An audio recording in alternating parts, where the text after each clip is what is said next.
você, chama análise citológica e biotecnologia. Então, o que nós vamos fazer? Depois, não hoje, né, mas semana que vem, onde, né, todo mundo já deve estar aí, nós vamos dividir vocês em grupos. Qual o tamanho do grupo, professor? Não sei te falar. Professor, você vai pegar a lista de chamada e vai dividir por nome? Eu não sou louco de fazer isso, porque dá confusão. Então, já tem os grupos aí, tem as almas gêmeas, né? Tem as pessoas que já são siameses, que estão, né, juntos desde lá, não sei quando vocês entraram no UniBH, você já tem, né, os colus, você já tem as afinidades. Então, vocês podem dividir os grupos, né? Eu não vou interferir nisso, né? Só que a gente vai ter que dividir esse grupo de tal maneira que ele fique o mais... não pode ter um grupo de 4 pessoas e um outro grupo de 10 pessoas. Então, a gente vai tentar balizar isso aí, tá? Mas vocês, dependendo, né, da lista, nós vamos propor... Eu acho que essa turma tem 60 alunos. Eu acho, tá? E aí a gente depois divide, né? Faz 6 grupos de 10, talvez seja... Fazer... Acho que é melhor fazer 6 grupos de 10 do que 10 grupos de 6, né? Por questões de tempo, né? Então, talvez, se for 60 pessoas, pode ser 6 grupos de 10 pessoas, né? E aí vocês, né, têm a liberdade de criar esses grupos de tal modo que eles obedeçam pelo menos 10 pessoas em cada grupo, tá bom? Mas isso a gente vê na aula que vem. Então, vocês serão divididos em grupos e aí vocês vão ter esse caso clínico aí para vocês decidirem, tá? O que é esse caso clínico? Assim, então, uma paciente de 33 anos, atendida no hospital escola de uma grande cidade, relata sangramento de quantidade leve e coloração opaca há 2 meses. E dores no baixo ventre. Queixa de dor durante a relação sexual, além de odor vaginal desagradável. No exame clínico, relata ser casada há 10 anos, entretanto, relata ter tido mais de 10 parceiros sexuais ao longo da vida de solteira, sendo a sua primeira relação sexual aos 14 anos. Relata já ter tomado anticoncepcional por muitos anos e nos últimos 5 anos usa DIU de cobre. Não tem filhos, fuma desde os 15 anos de idade. Não faz exame de rastreamento desde a implantação do DIU há 5 anos. Então, esse aqui é o caso clínico. Professor, cada grupo vai ter um caso clínico diferente? Não. Todos irão ter o mesmo caso clínico. Professor, como é que vai ser a condução? À medida que vocês vão vendo a disciplina, dentro aqui desse caso clínico, existem vários patógenos, várias bactérias, fungos, que podem levar a esse relato desse caso clínico. Então, por exemplo, HPV. Então, professor, nesse caso clínico aqui, baseado, né, no uso de anticoncepcional durante muito tempo, uso de DIU, isso levou a pessoa a ter um HPV. Ponto. Aí, analisando esse caso clínico aqui, um grupo falou assim, não, essa pessoa aqui, ó, essa paciente teve sangramento.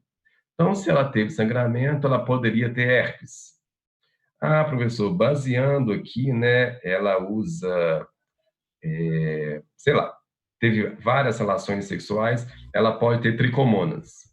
Então, falando assim, de uma maneira mais clara para vocês, existem vários bichos que podem estar nesse caso clínico.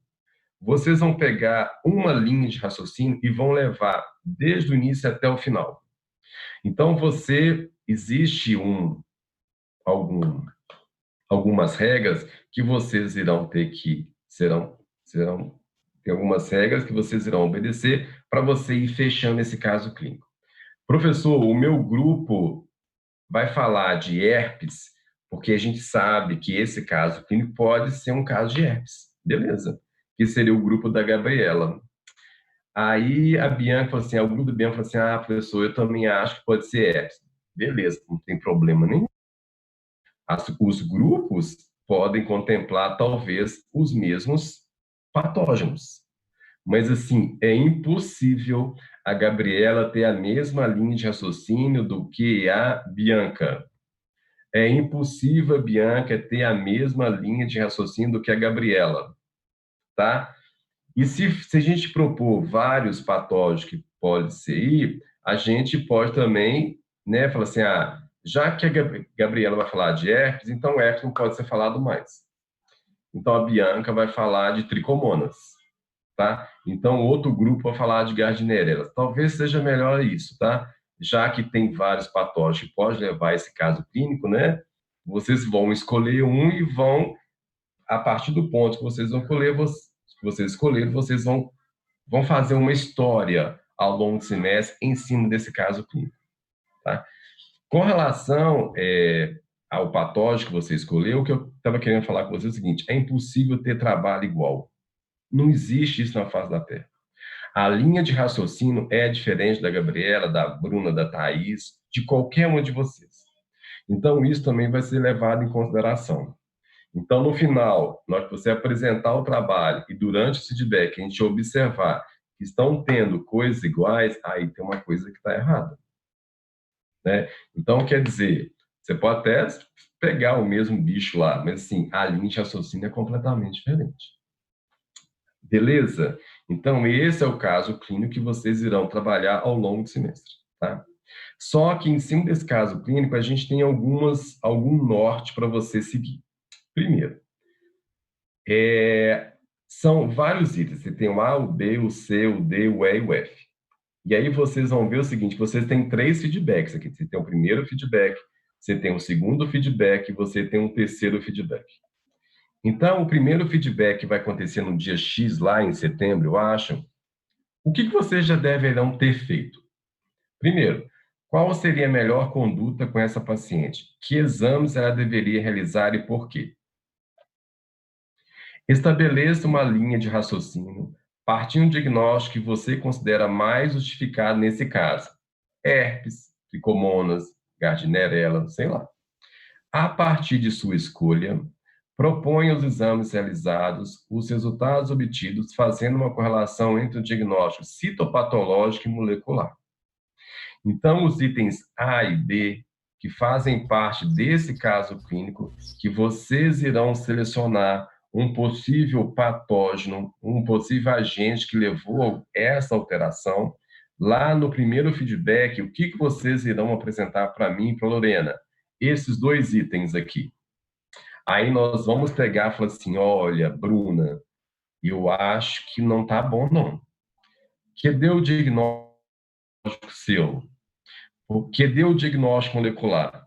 Então, vocês estão vendo o seguinte, como se trata de um C, se fosse um caso clínico se fosse um caso clínico da disciplina de citologia oncótica, vocês iriam falar somente do diagnóstico citopatológico, Papa Nicolau, né, raspado de colo de útero. Mas como é a unidade articular e o currículo é integrado, vocês não vão pensar apenas na parte citopatológica. Vocês também irão pensar na parte molecular. Professor, então, no diagnóstico patológico, que faz parte da histologia oncótica, eu vou abordar o Papa Nicolau. Beleza. Já que a gente já viu também técnicas moleculares, então eu posso sugerir, por exemplo, fazer um PCR in situ lá, fazer uma captura híbrida daquele lá do colo do útero. Entenderam? Então, as coisas vão estar o quê? Interligadas entre si. Esse será o primeiro feedback. O segundo feedback, né? Aí vocês vão ter o C, o D e o E. Aí o C, através de busca ativa de artigos científicos, justifique cada uma das suas considerações. Ilustre o exame citopatológico dessa paciente com imagens de possíveis achados que poderiam ser encontrados no esfregaço. Propor laudos de exames moleculares que poderiam também ser utilizados. C, D e E vai ser o nosso segundo feedback. Então, vocês já fizeram quais a linha de raciocínio, já escolheram o patógeno, e aí nós vamos caminhando. O primeiro feedback e o segundo feedback. Tá? Aí, depois do segundo feedback, num dia X lá, nós vamos caminhar para o último. Qual que vai ser o último? Propõe uma vacina recombinante, por quê? Porque vocês, durante o curso, e já que vocês têm biotecnologia, vocês vão aprender o que é um DNA recombinante. E aí vocês vão entender o seguinte, olha, Então, eu posso propor uma vacina, porque a vacina hoje é o quê? Pode ser pensando em vírus, de coronavírus, né? Pode ser de vírus atenuado, que é um vírus que perdeu a sua virulência. Pode ser vírus mortos, né? Pegou um vírus morto, introduziu no organismo.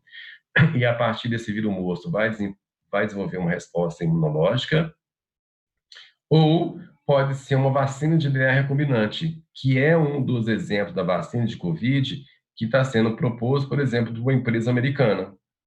Essa empresa americana, que é a Pfizer, a vacina dela é com vírus atenuado? Não. É com vírus morto? Não. Sabe o que eles estão propondo? Eles estão propondo fazer uma vacina de RNA. Então, eles vão inocular no organismo, estão fazendo isso, o RNA do coronavírus. Porque o RNA, não sei se vocês sabem disso, o RNA, ele traz informações para fazer uma síntese de uma proteína. Então, quando coloca o RNA mensageiro do vírus no seu organismo, o que o seu organismo vai fazer? Vai pegar aquele RNA mensageiro e já que ele tem informação que vai codificar uma proteína, o nosso organismo vai codificar a proteína do vírus. Olha que bacana. E aí você vai ter no seu organismo, no nosso organismo, a proteína do vírus. Você tem o vírus? Não. Você tem a proteína do vírus. E essa proteína do vírus, como é um corpo estranho dentro do organismo, o sistema imunológico vai enxergar aquela proteína, que é o antígeno, e vai montar uma resposta imune frente a isso. Então, vocês vão propor uma vacina dessa, né? Para HPV, para H. genético, tricomonas, apesar que atualmente não tem uma vacina de DNA recombinante para HPV, para H. genético, para tricomonas, mas vocês vão imaginar que vocês vão construir essa vacina contra esse patógeno. Beleza? Aí, no final, assim, propõe uma abordagem de divulgação digital, onde você acha que você pode divulgar isso numa rede social, né? E se você sabe fazer melhor do que a gente. Divulgação digital para o público em geral, a fim de conscientizar sua importância e prevenção. Então, esse aqui será o último feedback. E é aqui também que vocês vão fazer a apresentação. Entenderam? Então, esse é o desempenho de compreensão. Esse é o projeto que vocês irão fazer ao longo do semestre. Esse projeto vale 40 pontos. Só que os 40 pontos não vão ser para a apresentação final. Vocês irão construir, vocês vão ganhar, digamos, bônus, né? Pontuações a cada feedback que você mostrar para a gente. Beleza? Entenderam? Tranquilo? É horrível, né, Gui? Outra coisa que é importante que eu quero falar, e isso vai estar implícito em todos vocês, é isso aqui, ó. Isso aqui é importante. E vocês vão ver falar muito disso aqui. Chamar de busca ativa. Todas as vocês que vocês vão falar, todos os professores irão estimular vocês, irão instigar vocês, irão propor a vocês busca ativa. O que seria busca ativa? E ao ser, ela só funciona bem porque não se resume apenas nas aulas teóricas, nas aulas práticas que serão dadas dentro das unidades curriculares. Digamos que agora vocês também serão protagonistas dessa UC, de tal modo que seria busca ativa? Seria o fato de você terminou uma aula, procure um artigo que faz menção àquela aula teórica. Procure um livro que faz menção daquela aula teórica ou aquela aula prática. Nós iremos dar para vocês artigos para vocês lerem para complementar o conteúdo da aula teórica. Nós iremos propor você, leia o capítulo do livro X, porque o capítulo do livro X vai ser importante para você entender melhor essa ou C. Isso é chamado de busca ativa. Então, todas as UCs terão busca ativa, terão momentos, terão horas que vocês irão pegar essa literatura científica, livros ou, sei lá, alguma reportagem, para contribuir na formação daquele conteúdo que você viu na aula teórica ou na aula prática. Não sei se vocês sabem ou se vocês fizeram consulta, na plataforma do Life existe lá uma busca ativa, né? Vamos chamar de busca ativa, extremamente legal, que são as bibliotecas virtuais, que é a minha biblioteca. Existe lá o site do Ebesco, né? Acho que tem um vídeo que eu vou mostrar para vocês. Lá vocês encontram tudo, artigos científicos, existem vários livros, né? Vários livros que a gente que está na nossa referência biográfica, que está na biblioteca virtual, que você pode entrar lá e acessar esses livros. Isso é chamado de busca ativa. Então, ao longo do semestre, eu acho que não está escrito aqui, mas é uma proposta, nós também fazer um portfólio. Não está escrito aqui, mas a gente também vai ter isso. Então, no final, além de você apresentar o seu trabalho, você também vai entregar um portfólio para a gente. O que vai ser esse portfólio? Vai ser todos os artigos, todos os documentos, todas as entrevistas, todos os, sei lá, um capítulo de livro que você utilizou para você construir a sua UC, que seria um portfólio que também você vai apresentar no finalzinho. Beleza? Vocês vão ouvir muito falar nisso de busca ativa. Então, busca ativa é buscar ativamente um conteúdo para auxiliar o conteúdo que vai ser dado na aula teórica e na aula prática. Entenderam? Fala aí, gente, acena, pelo menos fala assim, entendi, professor. Podemos seguir? Pelo menos no chat a gente ouve. Entendi, misericórdia, entendi. Isso, Bianca, mas não tem misericórdia não, Bianca. Tudo vai dar certo, Bianca, não esquenta não.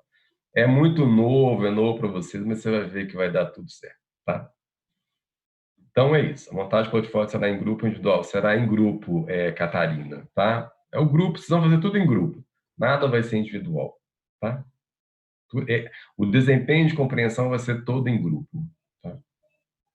Então tá. Deixa eu ver mais alguma coisa aqui. Deixa eu lá no chat. Obrigado, Catarina, eu que agradeço. Então, vamos falar um outro ponto aqui, ó, que é o ponto que vocês mais adoram, que é pontuação. Como é que vai funcionar? As coisas também vão ser um pouquinho diferentes agora, tá? Então, vamos aqui. Deixa eu compartilhar isso com vocês. Tá. Então, já vimos unidades curriculares, os tópicos geradores, né? A metas de compreensão, você já sabe que vai ser isso aí. O desempenho de compreensão, o documento de Word que eu acabei de aplicar, de mostrar para vocês.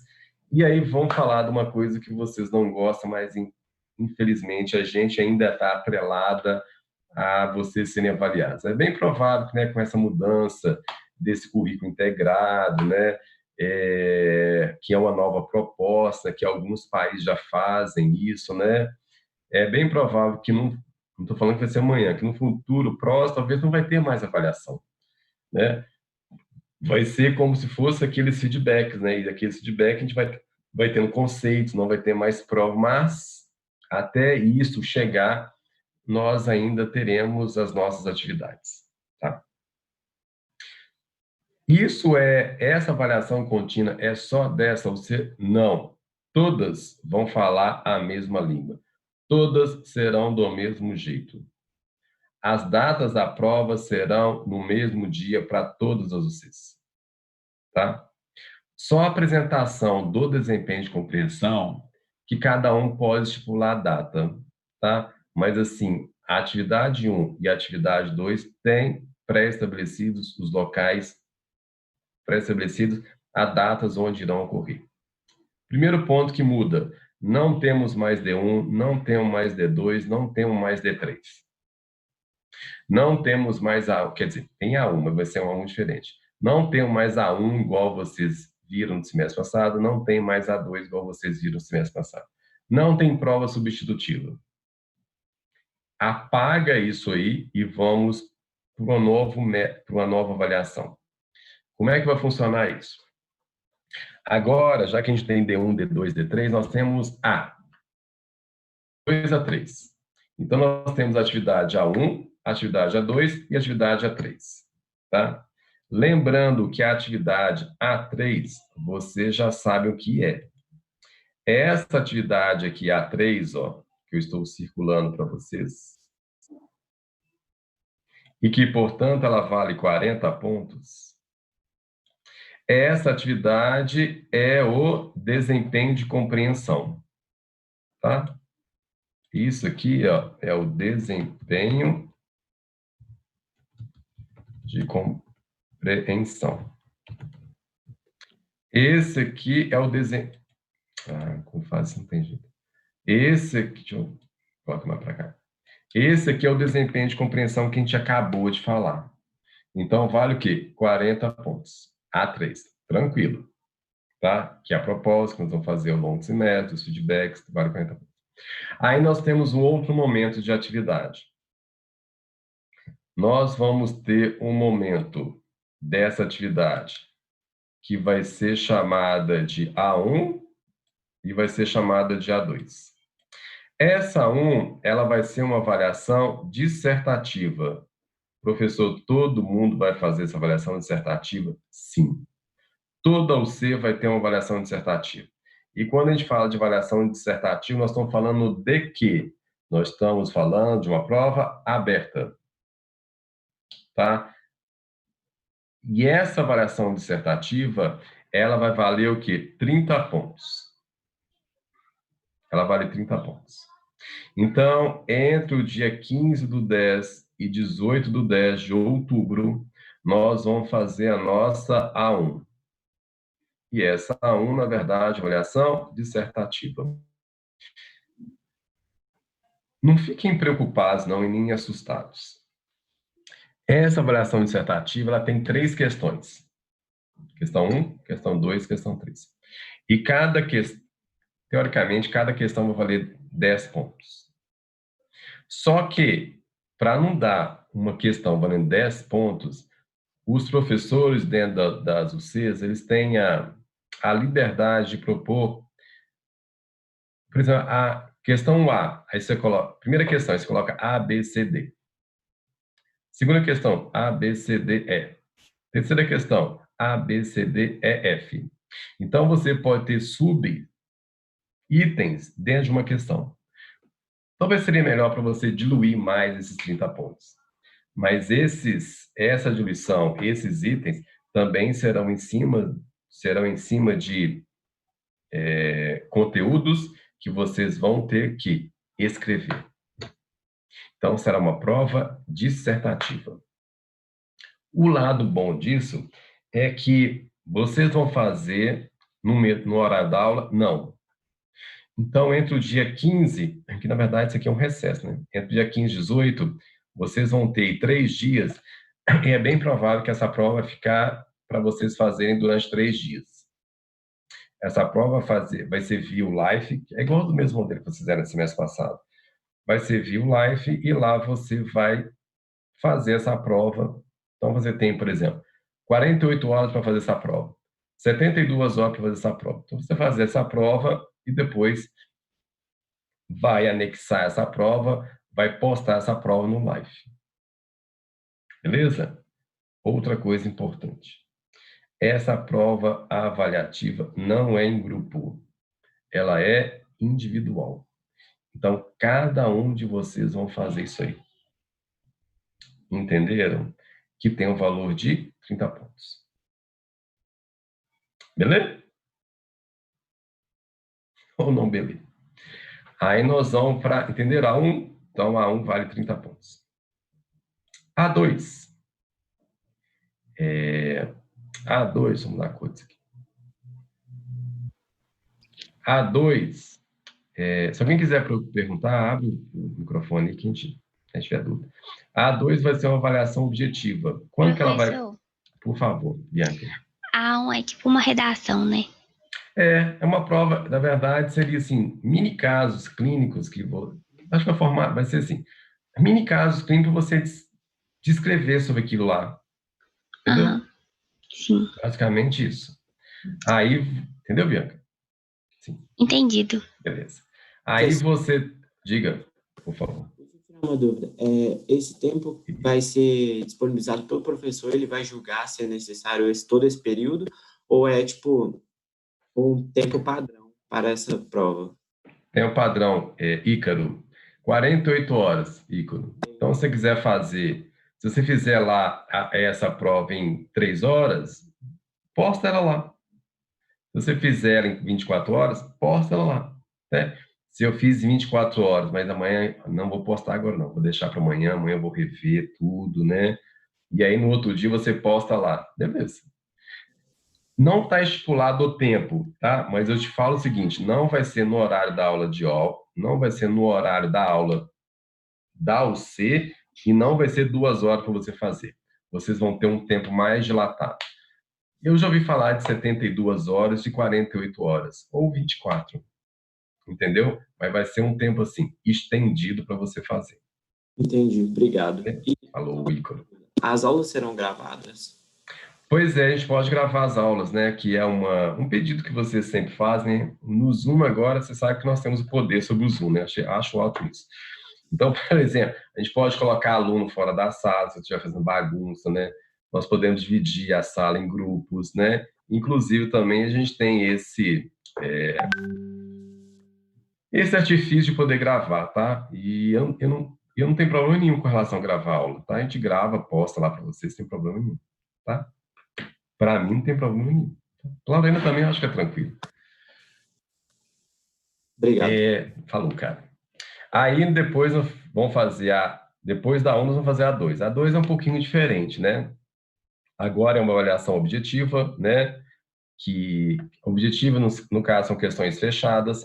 Ela vai ser aplicada entre dia 2 de dezembro a 8 de dezembro. E aqui também vai valer 30 pontos. E aí também tem um número estipulado de questões. Nesse caso, serão 15 questões. Digamos que é a nossa prova modular, que vocês já fizeram um dia, ou prova global, né? O formato vai ser o mesmo. Essa prova vai estar lá. Agora, essa aqui eu não sei se vai ser, essa eu não sei te falar. Se vai ser as 2 horas para você fazer ou se vai ser um tempo, tá? A1 eu sei que você vai ter um tempo estendido. A2 eu não sei ainda, mas assim, como vai ser lá em dezembro, a gente dá maiores detalhes para você. Talvez a Lorena, você pergunta a Lorena não posso falar melhor do que eu. Então, essa avaliação objetiva vai acontecer lá em dezembro, ela também vale 30 pontos, é uma prova objetiva, ou seja, questões fechadas, e são 15 questões, ou seja, cada questão vale 2 pontos. Beleza? Fica assustado? Não. Então, é essa aqui que vai ser a nossa avaliação durante o semestre. Então, nós vamos ter a 1, a 2 e a 3. Tá? 30 com 30, 60 com 40, 30 com 30, 60 com 40. Aprovação, isso aqui continua a mesma coisa, né? Deixa eu mudar a cor disso aqui. Rosa. 70 pontos para você passar, né? Igual, mesma coisa, 75% de frequência em cada UC, que é a mesma coisa. E outra coisa que mudou agora é isso aqui, ó. Quer dizer, mudou só o nome, tá? Que é chamada de avaliação integrada. Então, a avaliação substitutiva, a prova substitutiva, agora não é chamada prova substitutiva mais, é chamada de avaliação integrada. Tá? Mesma coisa. Para quem não alcançou 70 pontos ou perdeu alguma avaliação. No caso, seria a 1 e a 2, né? Porque a 1 e a 2 são aquelas que a 1 seria a prova dissertativa e a 2 a prova objetiva. Beleza? Então, essa avaliação integrada também vale 30 pontos. E outra coisa que é uma novidade, apesar de mudou o nome, né? Mudou o nome, mas aqui também mudou a data. A prova substitutiva, vocês lembram que quem já fez, né? Ela acontecia no final do semestre. Essa aqui vai acontecer em janeiro, tá? Ela não vai acontecer em dezembro. Ela vai acontecer no início do próximo semestre. Então, é bem provável que janeiro, ou antes de começar, até ser em janeiro. Ainda a gente não tem uma data definida. Em janeiro vai ser a data para vocês fazerem essa prova, essa avaliação integrada. Beleza? Mas o formato é a mesma coisa. Então, esse é o processo de avaliação de todas as UCs. Ah, professor, esse é só da sua? Não. todas irão fazer a mesma coisa. A1, A2 e A3 e a variação integrada. Beleza? Entenderam? Quer dizer, assim, é muita informação, né? Mas assim, deixa eu lá no chat. A integrada substitui a menor nota ou as duas juntar a menor nota, Marcele. Né? É a mesma coisa da substitutiva. Tá?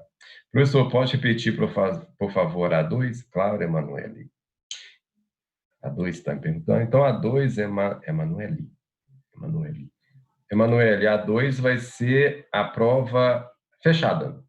Então, essa avaliação objetiva aqui, ó, que A2 é uma prova fechada. Ela também vai valer 30 pontos e ela vai ter 15 questões. Então, A1, falando assim, no linguajar dos alunos, A1, prova aberta. A2, prova fechada. A1, prova aberta, 30 pontos. A2, prova fechada, 30 pontos. A1, 3 questões, subdividida em tópicos, né? Toda aberta. A2, todas as questões fechadas. Quantas questões? 15. Qual o valor dela? 30 pontos. Beleza?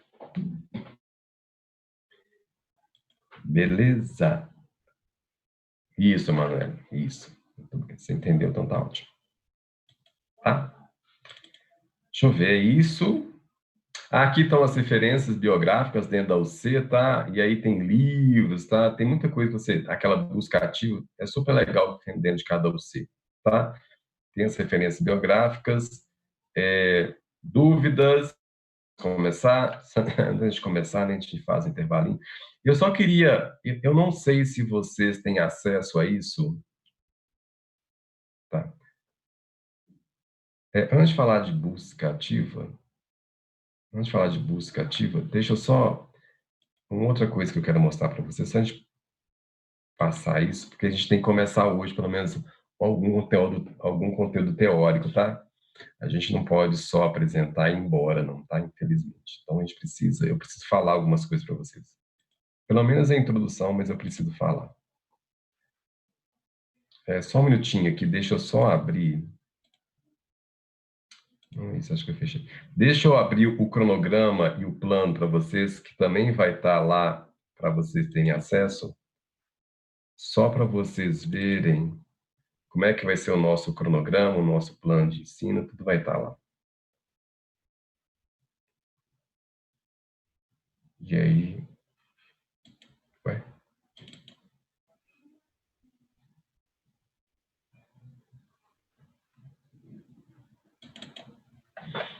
Tá aqui. Deixa eu dividir com vocês isso aqui.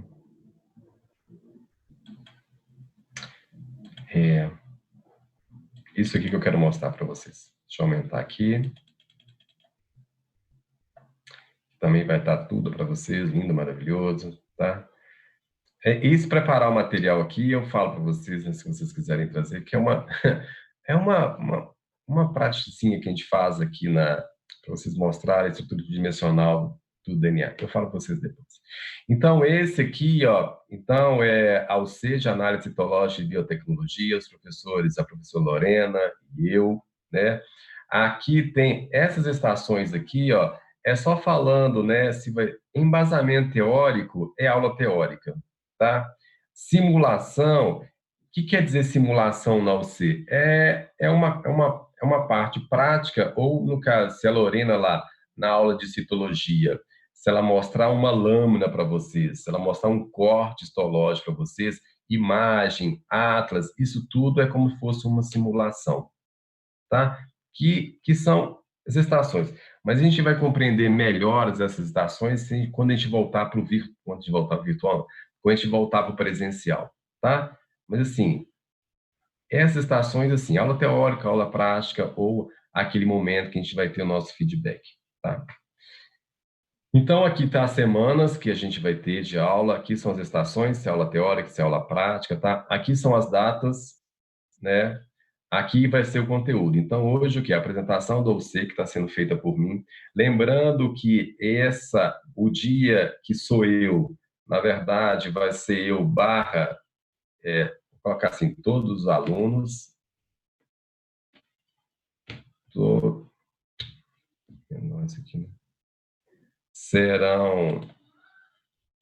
serão com todos os alunos, porque a gente vai dividir isso, né, para ficar uma coisa. Todos os alunos, inclusive Lorena, os alunos da Lorena e a minha turma vão ficar todo mundo aqui comigo, tá? Então, hoje, a apresentação do OC que a gente está fazendo aí agora, e aí a gente vai começar um pouquinho a falar de células, tá? A gente vai falar de núcleo das células, vai falar um pouquinho de estudo de DNA, de organização do material genético. Por quê? Porque é importante vocês verem núcleo e verem células. Por quê? Porque amanhã a Lorena vai falar anatomia do colo do útero para vocês. Ela vai falar a parte do útero, porções do colo, que vocês entenderem que é ectocerve, que é a parte de fora, que é a membrana mais externa, a endocerve, que é a parte que é a membrana mais interna, e diferenças entre tecidos de revestimento. Então, eu vou falar das células, vou falar de núcleo, por quê? Porque entender morfologia de núcleo é importante vocês entenderem a citologia, por quê? Porque lá, um pouquinho mais para frente, uma das maneiras de você falar que aquelas células é uma célula neoplásica ou não, é baseado na morfologia do núcleo, é baseado na morfologia do citoplasma e também do grau da característica da cromatina, que é um elemento que está dentro do núcleo. Entendeu? Então, vocês precisam ter essa visão geral para quando a Lorena começar a mostrar células para você, vai ter um núcleo. A Lorena fala assim, esse é o núcleo das células, esse é o nucleolo das células, esse aqui é a cromatina das células. Então, para vocês não ficarem, né, o que é núcleo? Apesar que vocês já viram isso, né, mas para poder relembrar. O que é um núcleo, o que é uma cromatina, a gente vai dar esse embasamento para a gente poder continuar a nossa sequência, tá? Aí, no dia 25, né, a gente vai falar de replicação e vai fazer uma prática, assim, essa da Jujuba, que eu vou mostrar para vocês, e também aqui, né, com todos os alunos. Então, lembre disso, tá? Todos os alunos. Todos os alunos vão estar aqui. E assim sucessivamente, tá? A gente vai ver a parte, né, de a Lorena basicamente dando a pastologia, né? A gente vai vendo todo o semestre, como vai acontecendo, tá? Tá tudo escrito para vocês, né? Depois, né, essa parte legal, quando a Lorena falar de HPV, eu vou falar de câncer, tá? Então, tudo, existe uma cronologia, a gente tentou não, propomos um ser que a gente fosse contando uma historinha para vocês, né? Para que um conteúdo ele sirva de base para o próximo conteúdo. E é assim que deva acontecer dentro de cada OC, né? O professor começa e o outro professor do outro dia termina. O outro professor começa e o outro termina e assim a gente vai indo ao longo do semestre, tá? Aqui também está mostrando, né, o primeiro feedback, né, vai acontecer em outubro, né? Então tem muito tempo a gente poder fazer isso. O primeiro feedback em outubro vai acontecer comigo, né, que isso é um desempenho de compreensão, né? Aí existe algumas aulas, né, que a Lorena, vocês vão ter caso clínico, né? Pode ter mapa conceitual, isso tudo também vai ser dado ao longo do semestre. Aí nós vamos andando, né? Aí o segundo feedback vai ser feito pela Lorena, né? Esse vai ser um pouquinho mais próximo, né? Vai ser no final de outubro. Então, a gente tem um início de outubro, depois nós temos um final de outubro, mas nada impede que vocês já vão fazendo, tá? Não fique esperando você ter só, vou apresentar o meu primeiro feedback. Mas se você cumpriu a primeira meta, vai fazendo, entendeu? Apesar de que você só vai mostrar a primeira parte, mas nada impede que você vai fazendo, vai construindo o seu caso clínico aí, tá? Aí tem um feedback depois em outubro, pela Lorena, né? Aí tem feedback, tem vacina de recombinante que vocês vão... Essa vacina de recombinante, essa aula aqui vai ser importante, por quê? Porque aqui você vai... Eu vou explicar para você que é uma vacina de recombinante e é justamente uma vacina recombinante que você vai propor no seu trabalho, que seria basicamente no outro feedback. Logicamente que esse feedback está bem próximo, mas a gente pode jogar ele um pouquinho mais para frente, tá certo? Então, aqui está mostrando todos os feedbacks que vocês terão ao longo do semestre, tá? O feedback 1, o feedback 2, e esse vai ser o nosso plano de ensino, esse vai ser o nosso cronograma que nós iremos tentar, né, tudo dando certo, cumprir desde hoje, 18 de agosto, até o final de novembro. Entenderam o que é o C? Entenderam como é que vai funcionar todo o processo? Beleza? Então tá. Então, antes da gente começar, né, eu só vou passar um videozinho para vocês e a gente, o professor, vai estar tudo lá, Marina, tudo vai estar no live, todas as propostas, tudo vai estar lá, tá? Não tenho apego nenhum aos meus slides, às minhas apresentações, tudo vão estar lá para vocês terem acesso. Eu só vou mostrar esse videozinho para vocês aqui, ó. Depois a gente corrige esse horário aqui, depois eu corrijo, né, que é de 7h40. Tá? Amanhã a aula da Lorena também é 7h40? É porque tem uns vocês que começam 8h30. A da Lorena também é 8h40? É 7h40. 7h40, beleza, tá bom. Então tá. Esse aqui, eu só queria mostrar isso para vocês, que eu não sei se todo mundo já explorou isso. Eu não sei se todo mundo sabe disso. Então, essa busca ativa, né, de correr atrás de artigo científico, livros, né? Existe uma parte extremamente rica no nosso live que vocês têm acesso a isso online, né? E como a gente, né, vocês não podem sair de casa, né? Lá é o local onde para vocês fazer a busca ativa. Buscar ativamente o conteúdo para complementar tanto a aula teórica quanto a aula prática. Beleza? Então, é um videozinho pequenininho, é 6 minutos. E eu só queria mostrar para vocês, e aí só para vocês terem uma ideia do que vocês têm lá no live, tá? Então, vocês estão vendo o vídeo ou não? Eu acho que eu preciso... Não tá aparecendo, não. Agora tá? Ainda não. Ah, vai dar play agora, né? Materiais para consulta, vocês estão nesse ponto aí? Sim. Sim? Então tá. Então deixa eu aumentar aqui, ó. E aí, para a gente poder ver.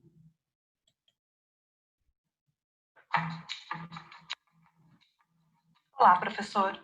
Você sabia que há materiais ricos para consulta, tanto dos professores quanto dos alunos? O objetivo deste vídeo é mostrar o acesso e o uso das ferramentas online, as bibliotecas virtuais e a HSM, por exemplo. Uma vez logado no YouLife Sala Virtual, no menu lateral há a seção Ferramentas Online. Dentro desta seção, você encontra estes links de parceiros que possibilitarão consulta, enriquecendo seu conhecimento e suas aulas. Veja, EBSCO, Biblioteca Virtual, HSM Experience, Minha Biblioteca, Revista dos Tribunais. Vou demonstrar aqui como é fácil a consulta nas ferramentas online. Vamos começar com a Biblioteca EBSCO. Você é direcionado para esta tela, que é um aviso que a partir deste momento estará acessando um outro ambiente. Basta prosseguir.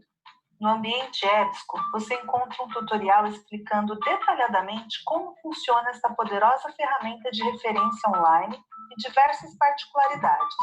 Mas, basicamente, basta inserir uma palavra-chave no campo de pesquisa e buscar. Assim, a ferramenta traz os resultados, a quantidade e algumas dicas para melhorar a sua busca, se for de seu interesse. É possível escolher a base de dados, fazer buscas mais avançadas, etc. Para mais detalhes, não deixe de assistir ao tutorial da própria ferramenta. Não só você pode consultar para uso próprio e aumentar o conhecimento, como empoderar os seus alunos, incutindo neles a busca por conhecimento, recomendando esses materiais ou até mesmo compartilhando PDFs e links na seção de material complementar. Veja, na EBSCO, através deste link, texto completo em PDF, o sistema abre uma janela com um documento que permite diversas ações. É possível fazer o download e este documento, você, professor, pode adicionar como material complementar para as turmas. Agora, vamos clicar em Biblioteca Virtual. Reparem que esta tela de redirecionamento acontece com várias ferramentas, pois é um acesso a outro ambiente. Prosseguimos. Aqui, a busca é feita por livro ou autor. Em acervo, pode filtrar por categoria, editora. Ao clicar no livro desejado, pode lê-lo na íntegra, ir marcando as páginas, marcar o texto, como uma caneta marca-texto mesmo, adicionar notas. E é muito intuitivo, você vai fazendo tudo através destes ícones. Ao voltar para a sua página inicial da biblioteca virtual, você tem uma visão geral. Seus livros mais recentes, listas de leitura, as citações para você.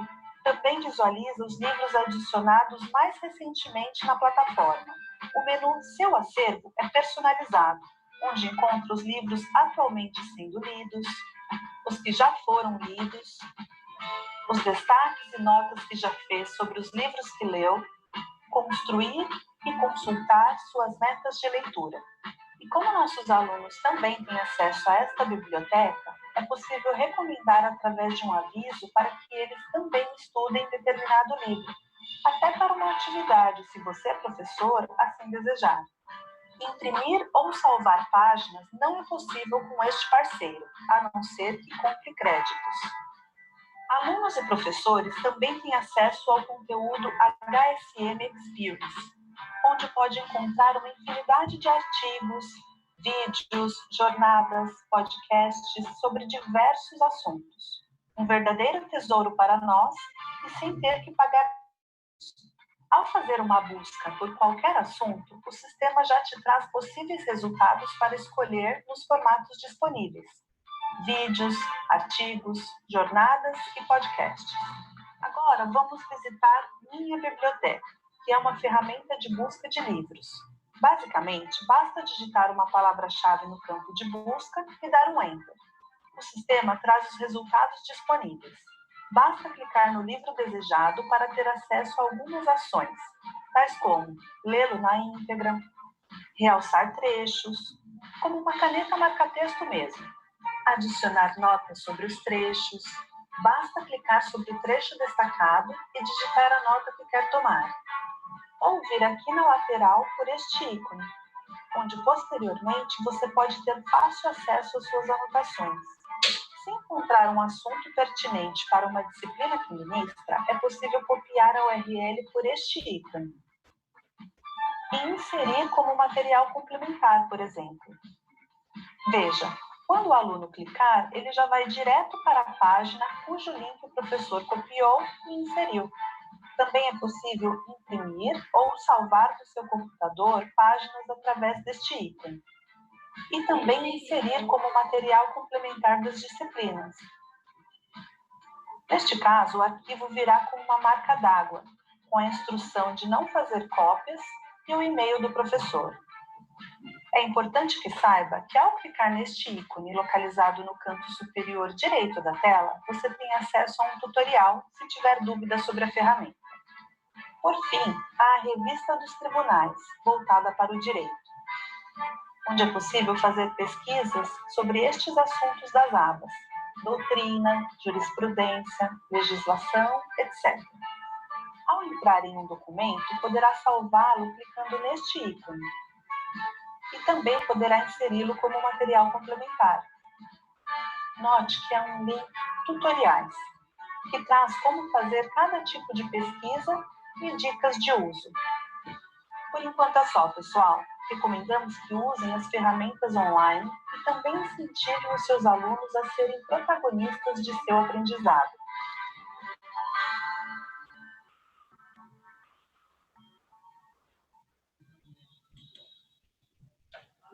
É isso.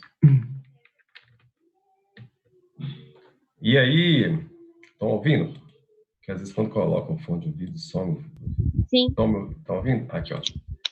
Então é isso, tá? Então esse material, então vai estar tudo lá para você, né?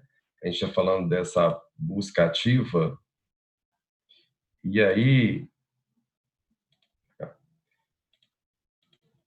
tem essa busca ativa, então todo esse material está disponível para vocês, tá?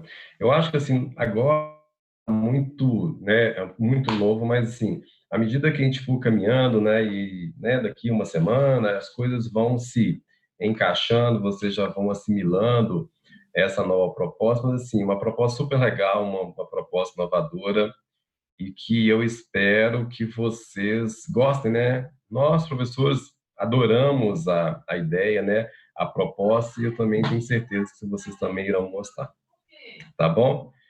E aí, é isso, tá? Esse material vai estar para vocês lá, né? Para vocês lá no Live. Vocês tiverem alguma dúvida, pode perguntar, né? E aí nós precisamos começar a nossa UC, tá? Alguém tem dúvida? Alguém quer dúvida? Alguém quer se manifestar? Tá tranquilo? Alguém quer falar no chat? Ninguém quer falar no chat? Então a gente faz, eu não sei que hora que é o horário do intervalo da UC, né? São 3 horas, né? E aí dentro dessas 3 horas tem intervalo de 15 minutos. Então a gente pode fazer um intervalo agora de 9h15 a 9h30, né? O pessoal tomar um café, dar uma esticada na perna, e depois a gente volta, porque eu preciso fazer o início do nosso conteúdo, que eu falar um pouquinho de células, falar um pouquinho de DNA. Pode ser? Beleza? Sim. Então, 9h30 a gente volta de novo. Tá bom?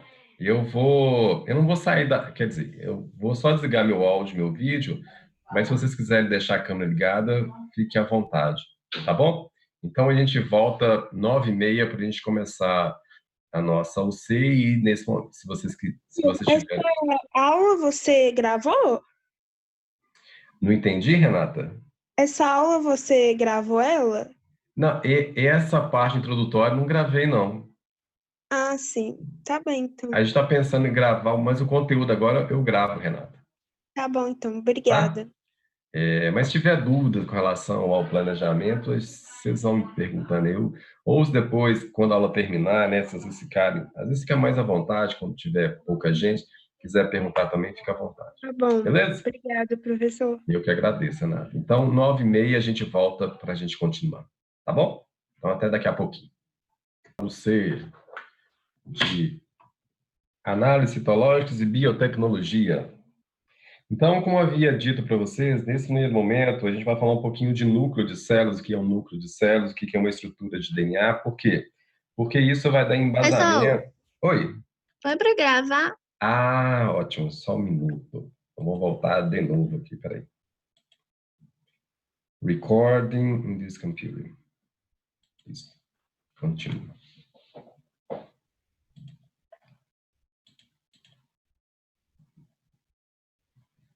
Começou. Então tá, vamos começar de novo. Então, vamos começar a nossa UC de análise citológica e biotecnologia. Como havia dito para vocês, nessa introdução agora, no começo, né?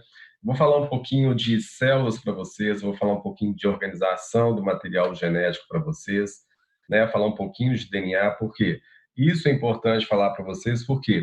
Porque vocês vão ver com a Lorena, né, ao longo, né, na aula próxima, não talvez amanhã, mas na próxima semana, que saber a morfologia do núcleo é importante, porque um núcleo pode estar aumentado, um núcleo pode estar diminuído, tá? Entender e saber que uma cromatina também é importante, porque dependendo do estágio evolutivo das células, a cromatina ela pode ter mais exposta ou menos exposta, ela pode estar mais precipitada ou menos precipitada. Então é importante você entender que a cromatina, o que é um citoplasma, o que é um núcleo, o que é um nucleolo. Então, basicamente, hoje a gente vai ver isso aí, tá bom? Se vocês tiverem dúvida, por favor, interrompe a hora que vocês quiserem. Às vezes no chat fica, né? Às vezes eu não presto muita atenção no chat, mas assim, interrompe a hora que vocês quiserem, né? Como se diz, vocês estão me pagando para dar aula para vocês. Fique à vontade, eu explico quantas vezes forem necessário, mas é importante que vocês comecem a entender o conteúdo, né? Para não ter dúvida um pouquinho para frente, porque senão vai formando como fosse uma bola de neve, tá bom? Fiquem à vontade para perguntar quando e como vocês quiserem. Não existe, não, quer dizer, não existe, né, pergunta besta. Talvez vocês ficam, né, bobas, vocês ficam acanhados, né, perante a turma, sim. Fica super tranquilo, tá bom? Então tá. Então esse aqui é só um desenho mostrando, né, as células, né? Dentro das células, né? Vocês vão ter o seu já viram isso, né? Dentro da célula existe várias estruturas que compõem uma célula. Nesse momento nos interessa, a gente vai falar um pouquinho do núcleo, né? A gente vai falar um pouquinho do nucleolo que fica dentro do núcleo e vai falar da cromatina, né? Que é o material genético que fica aqui disperso no núcleo, né? Além disso, né, as células têm outras características que nesse momento a gente não vai abordar, que seriam as organelas, né? Então você tem mitocôndria, responsável pela produção de energia, né? Vocês viram em bioquímica, né? Grande parte da energia do ATP gerado dentro das células é gerado dentro da mitocôndria. É na mitocôndria que tem as vias glicolíticas, né? Que tem o ciclo de Krebs, que existe a cadeia transportadora de elétrons no intuito de produzir energia, né? Tem o complexo de Golgi, tem o retículo endoplasmático, o Golgi, o liso, né? Que são responsáveis pela síntese proteica, enfim. Existem várias organelas que compõem as células, né?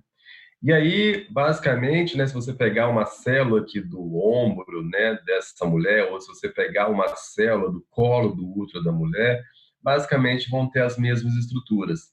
E dentro dessas estruturas que nos chamam a atenção nesse momento é morfologia de núcleo, morfologia de citoplasma, morfologia de cromatina, tá? Todas as células têm núcleo dentro das células? Não, né? Existe uma célula que é a nucleada, que vocês devem ter visto falar, que são as hemácias, né? Então, as hemácias não têm núcleo, né? Que são basicamente as únicas células do nosso organismo que não têm núcleo. E aí, todas as células só têm um núcleo? Não, né? A noção que a gente tem é que todas as células apresentam apenas um núcleo. Isso não é verdade. Por exemplo, as células dos hepatócitos, que são as células do fígado, né? Elas têm dois núcleos. As células das fibras esqueléticas musculares, elas têm até dezenas de núcleos, né? Então, uma célula não é formada apenas por um núcleo, né? Existe, dependendo das células, você pode ter mais de um núcleo. E outra coisa, já que a gente está falando de núcleo, né? Esse núcleo pode ser maior, esse núcleo pode ser menor. O fato de você ter um núcleo maior dentro das células pode ser devido à atividade, metabolismo que ele está desenvolvendo, pode ser quantidade de DNA. Por exemplo, o tamanho do núcleo de uma célula de aves é menor do que o conteúdo das nossas células. Por quê? Porque a quantidade de DNA que tem nas células das aves é muito menor, tá? Então é isso, o núcleo pode ser maior, pode ser menor, pode ter um núcleo, pode ter dois núcleos, pode ter dezenas de núcleos, depende das células onde está inserido, tá? E dentro das células, né, é importante, a gente vai abordar isso, existe um material genético, né? E esse material genético que está dentro das células é chamado de DNA. E aí a gente vai ver, né, que essa fita de DNA que é encontrada no núcleo, e o DNA é importante porque ele é responsável pela informação, né, de tudo que acontece dentro das nossas células, todas as informações estão no núcleo. Ele é responsável pela hereditariedade, né, da transmissão das informações de gerações em gerações. Então, as informações dos seus pais é transmitida para você, você vai transmitir para os seus filhos e assim sucessivamente. E é por isso que muitas vezes a gente tem as doenças genéticas, né? Já que a informação é transmitida de geração em geração, então se sua mãe tem, por exemplo, anemia falciforme e seu pai também tem anemia falciforme, a chance também de você ter uma anemia falciforme é grande. Por quê? Porque o DNA ele vai passando de geração em geração, tá? Então esse DNA que é responsável por essa informação de tudo que acontece nas nossas células está presente no núcleo. Só que esse DNA ele pode assumir uma determinada estrutura, ele pode ser mais organizado. Então a gente vai ver o seguinte, que essa fita de DNA, né, uma longa fita de DNA, ela pode sofrer algum tipo de organização, né, que a gente vai ver. E quem vai fazer essa organização? quem vai fazer essa organização do DNA são determinadas proteínas chamadas de histonas. Então, o que vem a ser as histonas? Histonas são proteínas que vai enovelar o DNA, o DNA vai enovelar, né, as histonas, fazendo com que esse DNA agora assuma uma determinada forma de organização, tá? E essa organização, que é feita DNA mais proteínas, que é chamada de histonas, são chamadas de cromatina. Ah, professor, então cromatina é o DNA que está ligado a uma proteína? Sim.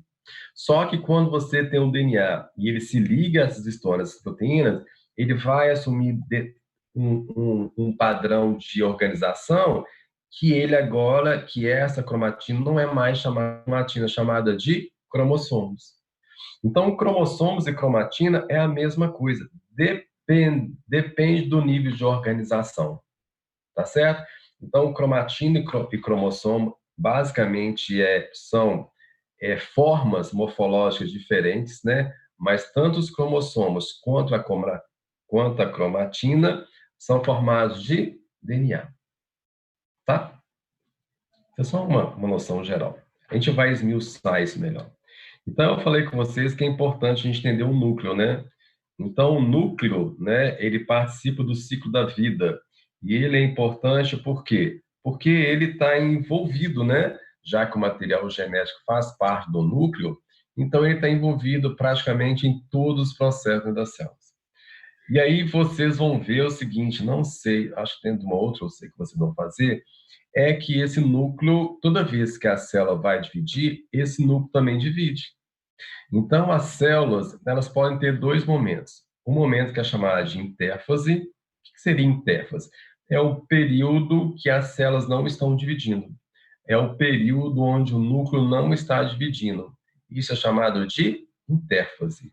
Ou, dependendo, né, das necessidades, das condições fisiológicas do organismo, as células precisam dividir, né? Porque muitas células vão morrendo e devido à eliminação dessas células que vão morrendo, elas precisam dividir, elas precisam se multiplicar. E muitas vezes, quando essas células começam a multiplicar, o núcleo também precisa multiplicar. Porque já que uma célula está multiplicando, o núcleo também tem que ir junto, porque não pode ter uma célula ao duplicar, não pode ficar sem núcleo. Então, esse momento que a célula está multiplicando, né, está dividindo, é chamado de mitose. No nosso caso, no núcleo, a gente vai estudar o núcleo quando ele está dividindo. Nós não vamos estudar o núcleo quando as células estão se dividindo. Nós vamos estudar o núcleo no período que é chamado de interfásico. Ou seja, é o período onde as células estão em intérfase, que é o período onde as células não estão multiplicando, tá? Porque quando as células estão multiplicando, está nesse período que é chamado de mitose, existem outras modificações que o núcleo vai acontecer dentro do núcleo. No nosso caso, isso não acontece. Então, nós estamos partindo do pressuposto que nós vamos mostrar para vocês o momento que o núcleo está no momento interfásico, que é o momento onde eles não está, onde as células não estão se dividindo. Beleza? Então, o núcleo é assim. E aí, para a gente entender melhor o que vem a ser o núcleo, né? O núcleo tem essa estrutura aí, ó, né? O núcleo, ele tem um envoltório, esse envoltório, né? Essa membrana que delimita o núcleo, ela é chamada de envoltório nuclear ou também chamada de carioteca, tá? Então, você tem a carioteca, que é da mesma maneira que tem a membrana citoplasmática, que vai delimitar as células, nós também temos uma membrana que vai delimitar o núcleo, no caso de eucariotos, tá? No caso de eucariotos é um pouquinho mais diferente, mas no caso de eucariotos, nós também temos uma membrana que vai delimitar o núcleo, e essa membrana é chamada de envoltório nuclear ou carioteca, que é essa parte de fora aqui. Essa membrana de fora, que é chamada de envoltório nuclear ou carioteca, ela é lipoproteica. A constituição dela é lipoproteica, ou seja, ela tem parte dela é constituída de lipídios e parte dela é constituída de proteínas. Só para vocês terem uma ideia, 30% dela é constituída de lipídios e 70% dela é constituída de proteínas, tá? Dentro dos lipídios, né, que fazem parte dessa membrana, você tem triglicérides, você tem colesterol, você tem fosfolipídios. Então, por exemplo, abrindo um adendo, o colesterol é ótimo para o nosso organismo. Nós não sobreviveríamos se a gente não tivesse colesterol, né? E aí há um paradigma muito grande, né? Que muitas vezes o colesterol, que é importante nas nossas células, ele pode se tornar maléfico, né? É o caso quando o colesterol ele está em quantidades absurdas no organismo. Mas o colesterol, ele é maléfico, ele traz consequência quando ele está em excesso. Mas o colesterol é extremamente importante para nossas células. Principalmente por quê? Porque parte da membrana, tanto da membrana plasmática quanto da carioteca, né, que é o envoltório nuclear do núcleo, tem colesterol. Tá? Aí você tem o envoltório do núcleo. Aí dentro do núcleo existe uma estrutura mais condensada que é chamada de nucleolo, né? Então, o que vinha a ser esse nucleolo, né? O nucleolo, vou falar para vocês mais para frente, não tem nenhuma membrana que delimita o nucleolo, tá? Então, é uma região mais condensada no núcleo. O que tem dentro desse nucleolo? Você tem RNA ribossomal, você tem proteínas básicas. E o RNA ribossomal, não sei, você já deve ter visto, né? Que esse RNA ribossomal é importante por quê? Porque é o RNA que está envolvido na síntese proteica. Então, para que você tenha a produção de proteína dentro das células, é necessário que tenha a presença do RNA ribossomal. Tá? E aí, por fora do núcleo, né? Essa parte do fora, aí você tem o nucleolo, e a parte de fora aqui você tem o quê? Que é chamado de nucleoplasma. E nesse nucleoplasma você tem o quê? A cromatina. Então, a cromatina ela pode estar numa forma mais alongada, mais fina, ou ela pode estar completamente organizada. Então, cromatina é feita de DNA. Cromossomo também é feito de DNA. O nível de organização é que vai separar se é cromatina ou se é cromossomo. Então, lembrando outra coisa importante, que toda vez que as células vão multiplicar, que o núcleo vai multiplicar, o DNA tem que estar na forma de cromossomos, que seria a forma mais organizada do seu DNA, tá? Então, isso tem que saber. Cromatina, núcleo, nucleolo, lembrando que as células podem ter um núcleo, pode ter dois núcleos e assim sucessivamente, tá? E aqui só uma observação, né, entre cromatina e cromossomo, que muitos fazem confusão. Então, cromatina é um filamento de DNA muito longo e muito fino, localizado no núcleo da célula interfásica, ou seja, no momento que a célula não está dividindo. E o que é cromossomo? O cromossomo nada mais é do que a cromatina, tá? Só que é uma cromatina toda enroladinha, toda muito bem organizada. E quando a cromatina, né, ela é chamada de cromossomo, a célula está no ponto para poder se dividir. Entenderam? Então, a diferença, assim, é o estado morfológico quando o DNA está. Ele pode estar na forma de cromatina ou ele pode estar na forma de cromossomo. Tá? Se tiver rápido, vocês me falam, hein? Que eu falo rápido. Então, aqui só mostrando outra figura do núcleo, né? Aqui você tem, aqui umas células, né? Aqui você tem a mitocôndria, aqui você tem um complexo de Golgi, né? Aqui você tem o retículo endoplasmático rugoso, e você pegar isso e der um zoom dentro das células, é exatamente o que a gente falou. Nós temos, né, o envoltório nuclear, aqui dentro nós temos o nucleolo, nós temos a cromatina, que fazem parte dentro dessas células, tá? E tem os poros nucleares que eu falo para você no próximo slide, que vinha a ser isso aí. E aí, a gente já falou um pouquinho lá naquela aula, naquela primeira slide, né, que os núcleos podem ter formatos diferentes. Pode ser um núcleo grandão, pode ser um núcleo pequenininho. A gente falou que as aves, né, as aves apresentam apenas um núcleo, né, mas um núcleo é menorzinho devido à quantidade de DNA, né.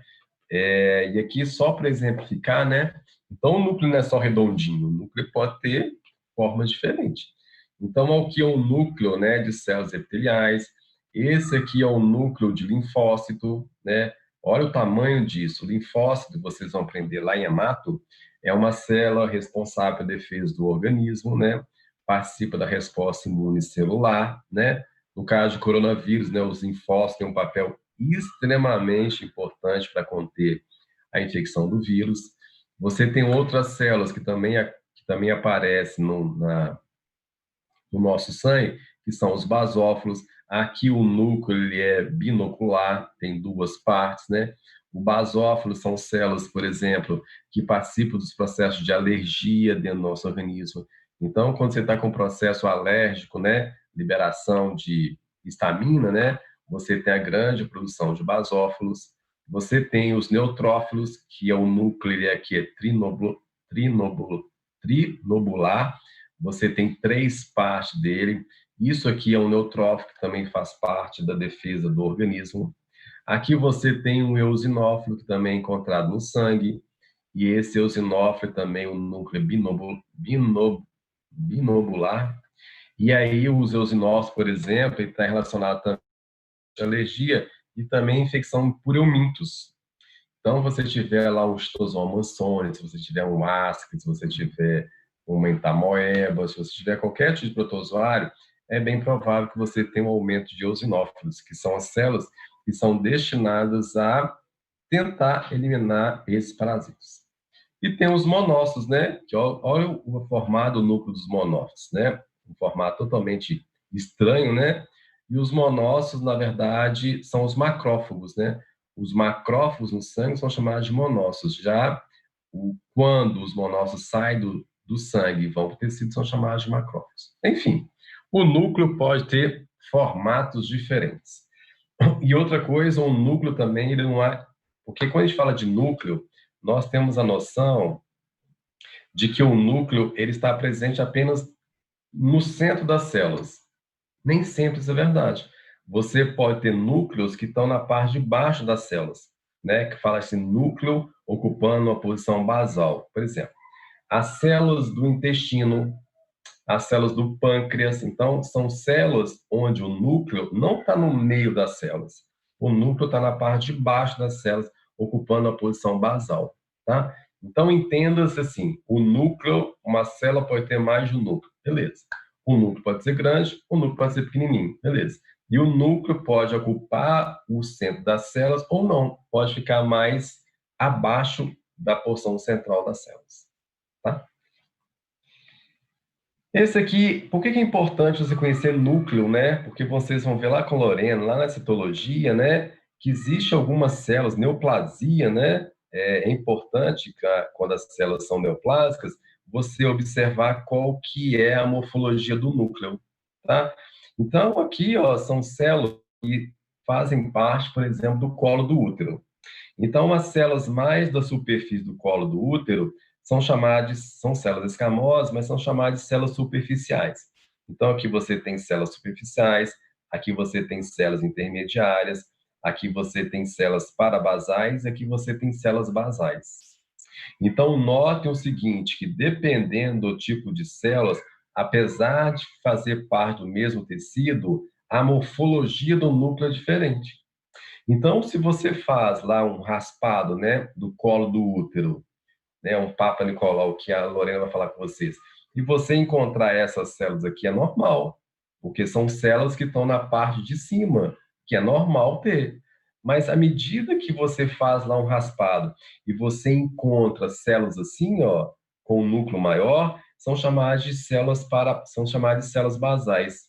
Isso indica o seguinte, que essas células basais, quer dizer que, ó, se você pegar um corte de tecido, essas células aqui em cima, em contato com o meio externo, são as superficiais.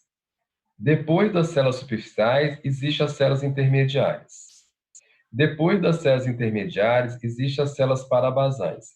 E lá no finalzinho do tecido, existem as células basais. Então, se você pegar um esfregaço, e aí se você encontrar a presença dessas células basais, indica o seguinte, que houve uma lesão no tecido. Porque essas células basais, ela não pode aparecer. Porque quando você faz o esfregaço, você vai recolher o quê? as células da superfície. Mas se você faz um esfregaço e você coleta essas células aqui, ó, quer dizer que aconteceu uma destruição do tecido.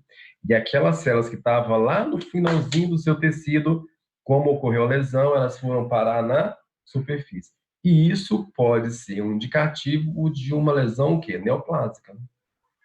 Por isso que é importante você conhecer o núcleo e você conhecer a morfologia do núcleo para você diferenciar o tipo de células. Beleza? Tá. E vocês vão ver isso aqui lindo depois com a Lorena. Aqui só mostrando, né? Só ilustrando, né?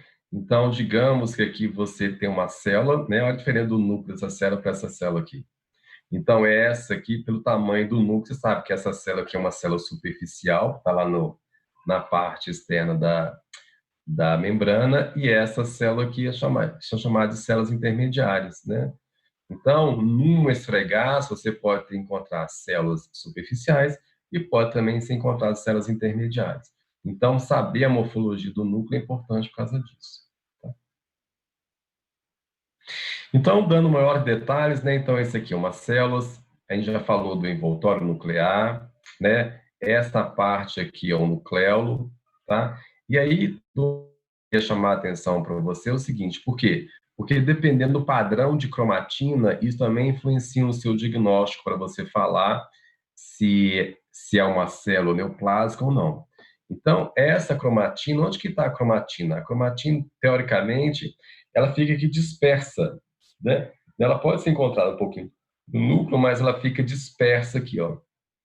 E essa parte do núcleo dispersa aqui, ó, todo esse conteúdo aqui é chamado de nucleoplasma. O nucleoplasma é como se fosse o citoplasma que é encontrado dentro do núcleo, tá? E nesse nucleoplasma, que é, né, um meio mais gelatificado, você tem as cromatinas, tá? E aí tem eucromatina e heterocromatina, que eu vou falar para vocês em seguida o que vem a ser isso aqui, tá? Então, isso aqui é a estrutura, né, dando um zoom dentro do núcleo, tá? Esses orifícios que vocês estão vendo aqui são chamados de poros, tá? Por que que é importante ter poros? Porque tem que ter comunicação entre o núcleo e o citoplasma. Então, o material pode sair do núcleo e pode ir para o citoplasma, ou o material do citoplasma pode sair do citoplasma e ir para o núcleo. Então, existe um transporte através do núcleo, tá? Esse transporte pode ser um transporte passivo, onde os componentes passivamente atravessam através do poro, do meio do núcleo citoplasma e vice-versa, ou pode ser um transporte ativo. No caso, por exemplo, água, íons e moléculas pequenas podem passar do núcleo para o citoplasma naturalmente. Mas existem outras moléculas, por exemplo, proteínas muito grandes, RNA, que são moléculas grandes, na verdade,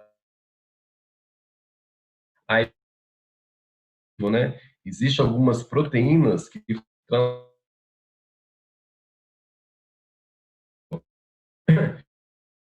esportinas, que são as proteínas que a gente não vai entrar em detalhes. Existem outras proteínas que são chamadas de importinas. Então, as esportinas, o que elas vão fazer? As esportinas, elas vão levar o material, o transporte de moléculas do núcleo para o citoplasma. Já as importinas fazem o contrário, transporte o material do citoplasma para o núcleo. Tá? Então, sim. Aí essas bolinhas que vocês estão vendo aqui, na verdade, são os ribossomos, que estão responsáveis pela síntese proteica. E mais aqui embaixo, né, aqui você tem a membrana externa, a membrana interna do envoltório nuclear, e essa parte de baixo, que só por curiosidade, isso aqui é chamado de lâmina nuclear. Essa lâmina nuclear, que está aqui debaixo da membrana interna, na verdade, é constituída de várias proteínas. E ela é importante por quê? Porque ela que dá a rigidez, o formato do envoltório nuclear. Tá certo? É chamada de lâmina nuclear. Ela que dá a sustentação do envoltório nuclear. Tá? Aí, falando do nucleoplasma, já falei, né? A solução é essa parte aqui, né? É a chamada de nucleoplasma. É uma solução aquosa que ancora proteínas, enzimas, o DNA, RNA, topoisomerase e helicase, que são enzimas que a gente não vai ver hoje, mas na próxima aula porque elas são responsáveis pela replicação do DNA. Você tem nucleotídeos, que eu vou falar para vocês o que é hoje. Existem íons, né? A cromatina, todas elas estão inseridas nesse nucleoplasma aqui, tá? Então, qual a função do nucleoplasma? Então, você tem um núcleo e essa parte toda que é chamada de nucleoplasma. Função, ancorar a cromatina, porque a cromatina, grande parte dela é encontrada aqui, e enzimas envolvidos na replicação e transcrição do DNA, que a gente vai ver isso mais em seguida, e de proteínas envolvidas no transporte dos RNAs. Tá? Então, todo esse material, enzimas, a cromatina, a proteína, todas estão dispersas nesse meio, né? É uma solução aquosa, né? Meio gelatinosa, que é chamado de nucleoplasma. E aí depois, isso aqui é só uma fotinha, né, de microscopia eletrônica, mostrando que aqui é o núcleo, e mostrando isso aqui é o núcleo, né? Isso aqui é o nucleolo, e isso tudo que vocês estão vendo aqui é o nucleoplasma.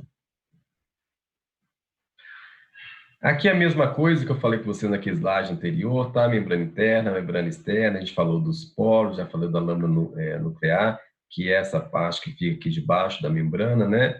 E eu falei com vocês, né, que ela confere a forma e o suporte estrutural ao envoltório nuclear. Tá? Isso aqui a gente já falou naquele slide anterior. Falamos também dos poros, né? O complexo do poro, que é justamente através dos poros que vai ter o transporte, né, de nutrientes. E esse transporte pode ser um transporte ativo, que as moléculas vão e voltam, sai do núcleo e volta para o citoplasma, quando elas querem, dependendo da necessidade das células, e outros são chamados de transporte ativo, que tem que ter algumas proteínas que vão levar esse material do núcleo citoplasma para o núcleo. Tá? E aí a cromatina, isso aqui é um ponto importante. Então, a gente já viu que a cromatina ela fica ancorada, né? Ela fica dispersa lá, a grande maioria dela, no nucleoplasma. Então, a gente já falou, né? O que vem a ser a cromatina? Então, a cromatina nada mais é do que a associação de DNA com determinadas proteínas específicas. Então, quando você tem o DNA e esse DNA está envolto de uma proteína, que existem proteínas que estão circundando o DNA, isso é chamado de cromatina, tá? E essa cromatina, ela pode aparecer sob duas formas. Ela pode ser chamada de heterocromatina e pode ser chamada de eucromatina, tá? Isso é importante. Então, a cromatina, ela pode aparecer sob duas formas, heterocromatina e eucromatina. Qual que é a diferença entre elas e por que a cromatina, ora ela está em heterocromatina e ora ela está em eucromatina? Então, toda vez, o que vem a ser heterocromatina?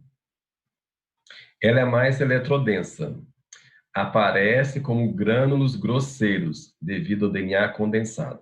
Então, toda vez que o DNA está condensado, essa forma com que o DNA está condensado, toda vez que a cromatina ela está condensada, essa forma condensada da cromatina, essa forma condensada do DNA, você fala que o DNA está na forma de heterocromatina. Toda vez que essa cromatina aparece granulosa e clara, sem grumos, sem formar grânulos grosseiros, né? E ela está mais dispersa, né? Ela não está tão condensada, você fala que a cromatina está no estado de eucromatina. Ou seja, heterocromatina, cromatina densa, o DNA está mais denso, e aí possibilita que você consiga vê-lo até através de uma microscopia. Então, aqui, se você olhar, acho que se você olhar, esse aqui é um nucleoplasma, tá? Então, você tem eucromatina, o DNA está disperso, o DNA, a cromatina não está fazendo grânulos, a cromatina não está condensada em um determinado local. Ou seja, a cromatina está menos compactada, ela está menos densa. Então, seria basicamente esse ponto aqui.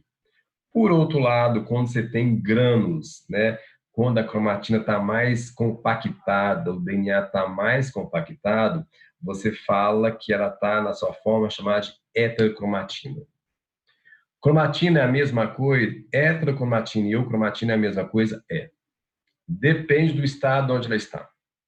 Muito densa, compactada, heterocromatina. Mais dispersa, menos compactada, eucromatina. Por que é importante saber isso? Porque vocês vão pegar algumas células lá em citologia, né? Que aí você vai dizer, a cromatina ela está finamente condensada, tá? Se ela está muito condensada, é bem provável que ela esteja na sua forma de heterocromatina, tá? E isso é importante também, que vocês vão ver na histologia que essa cromatina pode corar. E o fato dessa cromatina corar também é importante para você dar um diagnóstico para uma determinada pessoa, para uma determinada mulher. Tá? Então, voltando aqui. Então, você tem heterocromatina e eucromatina. Se você olhar, se a gente pensar em síntese proteica, vocês sabem que o DNA ele contém informações que é responsável para produzir as proteínas do nosso organismo.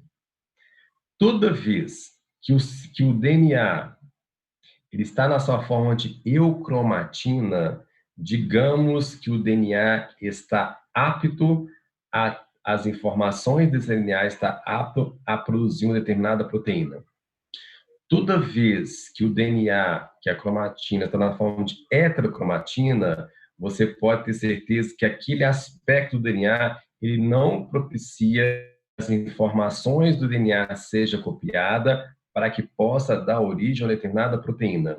Então, toda vez, se você quiser lá no núcleo copiar a informação do DNA para que essa informação possa dar origem a uma proteína, a cromatina tem que estar na sua forma chamada de eucromatina, que é como o DNA está menos condensado. E aí você consegue copiar aquela informação do DNA e de posse daquela informação do DNA, você pode dar origem a uma proteína. Toda vez que o DNA está muito compactado, que a cromatina está muito densa, isso não permite que o mecanismo, né, existe série de moléculas, vão lá, copia essa informação para dar origem a uma determinada proteína. Entenderam isso? De heterocromatina e eucromatina, é importantíssimo saber isso. Toda vez que você vai produzir, por isso que tem essas duas formas. Toda vez que a informação vai dar origem a uma proteína, né? Essas informações estão no DNA, o DNA tem que estar mais relaxado, tem que estar mais aberto, tá? E toda vez que ele está muito condensado, isso não possibilita. Beleza, tá? Então, isso é chamado de eucromatina, isso é chamado de heterocromatina. É a mesma coisa, depende do estado que ela está, depende do momento que as células estão, tá? Aqui é uma foto, né, mostrando, né? Então, aqui você tem as células, aqui você tem o núcleo das células. Esse pontinho mais escuro que vocês estão vendo aqui, isso é nucleolo. Então, você tem um núcleo, tem a carioteca, tem o nucleolo. Aqui você tem um citoplasma. Olha o citoplasma que está tudo irregular, né? Isso aqui é que é chamada de metaplasia, que vocês vão ver depois. E tá vendo o que eu queria mostrar para vocês é o seguinte, tá vendo esses gruminhos que vocês estão vendo aqui, esses grânulos que vocês estão vendo dentro das células? Esses gruminhos, esses pontinhos, essas condensação aqui, isso é cromatina que foi corada. Então, quando você cora as células e você vê cromatina, né, exposta e cromatina corada, que deve ser heterocromatina, isso é possível que te dá uma ideia do que pode estar acontecendo dentro daquele tecido, tá?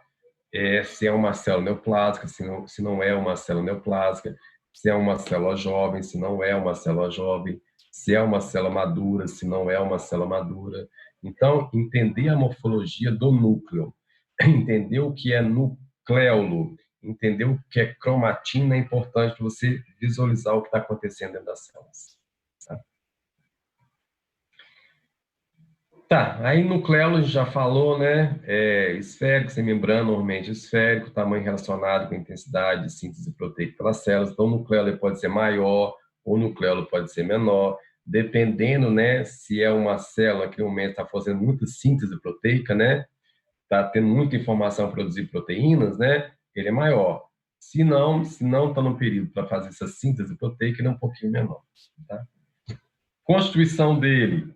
Então, ele é constituído de 60% de proteínas e RNA ribossomal. Lembrando que o RNA ribossomal é aquele RNA envolvido na produção de proteínas, né? Então, isso vem a ser o nucleolo que está aqui dentro, que a gente já viu. Então, aqui você tem uma célula, né? Uma célula. Aqui você tem um núcleo. Aqui você tem um nucleolo. Aqui você, esse clarinho aqui deve ser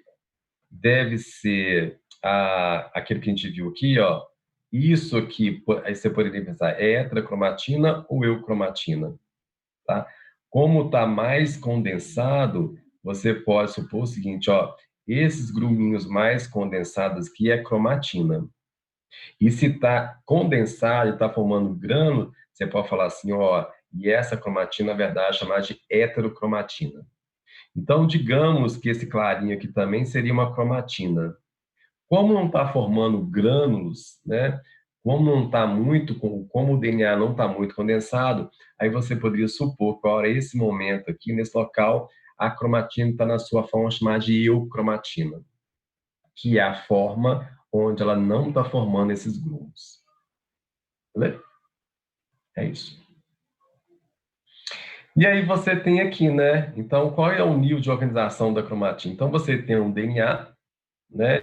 E esse DNA aqui, ó, que a gente vai falar um pouquinho mais para frente, esse DNA ele pode sofrer algum tipo de organização. Ele pode se organizar melhor. Então, quando ele se organiza melhor, quando proteínas se ligam ao DNA para torná-lo mais compactado, né? Esse DNA ele toma uma outra estrutura, ele toma uma outra forma. E ele é chamado de cromossomos. Tá? Então, o nível de organização desse DNA, quando esse DNA ele se liga a determinadas proteínas, e as proteínas vão fazer com que esse DNA tome uma forma, né? Esse nível de organização do DNA, esse nível de organização da cromatina, isso tudo depois vai ser chamado de cromossomos. Tá? Aí só mostrando, né? Você tem um DNA, esse DNA pode se novelar em determinadas proteínas, né? Já vamos chamar, né? Essas proteínas são chamadas de histonas. Então, o que vem a ser histonas? São proteínas que vão se ligar ao DNA, fazendo que o DNA tenha um padrão de organização, né? E aí, quando você tem um DNA que se liga às proteínas, e essa proteína vai conferir, né, um padrão, né, o DNA ele vai ser novelado através dessas proteínas, ele vai dar origem a uma determinada forma, que no início é chamado de cromatina. Mas essa cromatina, nesse nível de organização, vai se tornar tão denso, tão condensado, que aí depois a cromatina, que passa principalmente de condensação, vai ser chamado de cromossomo. Então, o cromossomo, se a gente voltar para trás, o cromossomo nada mais é do que a cromatina. A cromatina nada mais é do que o DNA. Então, por isso que você sai daqui, né? Aquele nível de organização é quando você sai daquele slide anterior, sai do DNA e vai dar origem aos cromossomos. Só que Professor, Diga. então a cromatina vai coisar com a proteína dessa histona e vai virar o cromossomo. Exatamente. Então, o DNA vai se ligar a essas proteínas, são chamadas de histonas. Aqui você vai ver que vai sofrer algum tipo de organização. Então, quando você tem o DNA, que é essa parte aqui, que está ligada a essas bolinhas aqui, ó, que é a proteína, que é chamada de histonas, o DNA mais as proteínas são chamadas de cromatina. Só que o DNA mais as proteínas, né, que o DNA está enovelado às proteínas, eles vão chegar numa hora que ele vai ficar super condensado. Ele vai assumir um nível de organização maior. E a partir daí não é mais chamado de cromatina, é chamado de cromossomos. Então, digamos que o cromossomos é o nível máximo de organização do DNA. Daqui não vai para lugar nenhum mais. E é justamente nesse ponto, Marina, que perguntou, por que que o DNA, por que que tem que acontecer isso? Porque toda vez que as células vão dividir, que o núcleo vai dividir, o núcleo, quando vai dividir, o DNA não pode estar na forma de cromatina. O DNA não pode estar na forma de livre. O DNA não pode estar livre. O DNA tem que estar na forma de cromossomos. Porque quando ele está na forma de cromossomos, esse é o ponto seguinte, ó, as células estão prontas para dividir, o núcleo está pronto para dividir. Por quê? Porque o DNA ele já está organizado em cromossomos. Professor, não pode na cromatina porque ela está na intérfase e na intérfase não divide. Não divide, exatamente, Marina. Na intérfase você não divide. Aqui, ó, é bem provável, quando assumir essa forma, quando o DNA assumir a forma de cromossomo, é bem provável que as células estão em direção a fazer o quê? Uma mitose, que é onde as células começam a dividir e o núcleo também começa a dividir. Beleza? Tranquilo? Então tá. Tranquilo. Muito bom. Muito bom, Mária. Pergunta mesmo, pelo amor de Deus, pergunta, fica mudo. Parece cinema mudo, né? Então aqui, ó, só mostrando as estonas, né? Então aqui você tem, eu acho que essa foto fica mais legalzinha aqui, ó. Existem vários tipos de estonas, tá? Então tem H1, H2, H3, H4, a gente não vai entrar em detalhe no tipo de estonas. Só coloca na sua cabeça que existem proteínas que vão fazer um nível de organização do seu DNA. Como é que chama essa proteína? Estonas. Ponto. Beleza? E aí você tem, então, imagina um carretel de linha, né? Você tem aqui as estonas, ó, e aí circulando essas estonas, você tem o quê? O DNA. Então, o DNA ele vai circulando, né? As estonas vão circulando o DNA, vão provocando o nível de organização do DNA, e quando você tem isso aqui, ó, por exemplo, estonas mais DNA, você tem uma cromatina. Só que depois isso pode condensar e ficar tão condensado, tão organizado, que isso passa a ser chamado de cromossomos. Beleza? Muito bem. Tá. Então aqui, né, você tem um núcleo, né, se você parte... Isso é o resumo da historinha, né? Aí você tem um núcleo lá, né, organizado, aí da cromatina, você dá origem aos cromossomos. E aí o cromossomo tem umas certas estruturas, né? Tem braço, tem um centroma, mas isso não é o objetivo da nossa aula. Tem os telômeros, né? Não sei se você já ouviu falar dos telômeros, que são essas partes aqui, ó. E os telômeros são responsáveis pela... Eles acreditam, né, que à medida que essa região aqui, que são os telômeros, né, ela vai diminuindo, isso está relacionado com o processo de envelhecimento das células, tá? Que são as telomerases. Mas, enfim, a gente não vai entrar em detalhes. Tá? E aí você, além de você saber o que é o núcleo, é importante também saber o citoplasma, né? Então, o citoplasma é aquilo que está ao redor do núcleo, né? Onde tem a mitocôndria, onde tem o retículo endoplasmático rugoso, onde tem o complexo de Golgi, onde tem os lisossomos, todas essas organelas, elas ficam embebidas nesse meio que está envolvendo o núcleo. Então, o citoplasma fornece sustentação esquelética para as células, contém as organelas, né? Localização de reações bioquímicas, vocês já fizeram bioquímica, né? Já deve ter feito. Todas aquelas vias metabólicas, muitas delas acontecem no citoplasma das células. Depósito de diversas substâncias, tem proteínas, tem enzimas, tem RNA mensageiro, tem RNA ribossomal, tem a quitina e miosina que fazem parte do citoesqueleto das células, que é responsável também para fazer a sustentação das células. Então, nesse momento, é importante entender o que é o núcleo, nucleolo, cromatina e citoplasma. Entendeu isso, está de bom tamanho. Porque quando a Lorena falar de núcleo para vocês, quando a Lorena falar de nucleolo com vocês, quando a Lorena falar de citoplasma para vocês, pelo menos vocês vão ter ideia do que pode estar acontecendo. Tá bom? Então tá. Aqui, né? Então aqui uma célula, né, de um Papa Nicolau, aqueles raspados que as mulheres falem como exame preventivo, não é só vocês... Aqui você já nota que tem uma coisa errada, né? Aqui você tem um núcleo, aqui você tem um nucleolo, você não está vendo muita cromatina, apesar que tem alguns grãos aqui. Olha esse citoplasma aqui. Olha esse citoplasma aqui, olha. É um citoplasma normal? Não. Você pode observar que dentro desse citoplasma há uns vacúolos aqui, ó. Tem um vacúolo aqui, tem um vacúolo aqui. É normal uma célula ter vacúolo dentro do citoplasma? Não. Então, isso é uma alteração que isso pode indicar alguma coisa, um diagnóstico de um determinado paciente. Tá? Então, é importante saber núcleo, saber nucleolo, saber citoplasma, para você fazer uma descrição melhor das células. Isso aí. Eu posso falar... Eu posso falar pelo menos mais uns 15 a 20 minutos? Tem algum problema para vocês, apesar que vai terminar 10h25?